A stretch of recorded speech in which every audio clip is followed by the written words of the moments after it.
ang relasyon, O God. And Lord, Lord God, sa iyang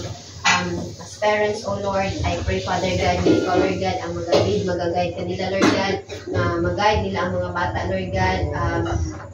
in the right way, Lord God, sa pag-guide sa mga bata, Lord God, para sa imong kahimayaan, Lord God, at Lord, ang mga bata, Lord God, na magdako, Lord God, nga ilahang tudluan, Lord God, na magdako ang mga bata, Lord God, nga adunay kahadlok di kanimo, adunay pagigugma di kanimo, O Lord, o labaw sa tanan, Lord God, adunay pagtahod kanila o pagigugma di kanila, Lord God. Lord, I pray, Father God, that you continue to bless the work of their hands, O God, ang pagbalik-kamot, Ginoo. Lord, ikaw mag-prosper, Lord God, sa ilang trabaho, sa ilang mga businesses, Lord God. I pray, Father God, na ikaw multiply, panalangin kanila, Lord God, exceedingly and abundantly, O God. And you will continue, Lord God, to bless them, that they will be always, this is always our declaration, Lord God, nga sa imong pagpanalangin kanila, Lord God, hindi mo silang